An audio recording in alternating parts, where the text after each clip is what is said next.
As far as I know, you cannot rename a project from inside the Premiere. To do that, open the folder in which Premiere saves the project files. It should be in the Documents folder in your PC. Then rename the project file from here. After that, go back and open Premiere.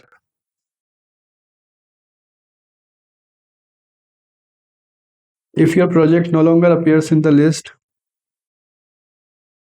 then just click on the Open Project button and open the renamed project from there.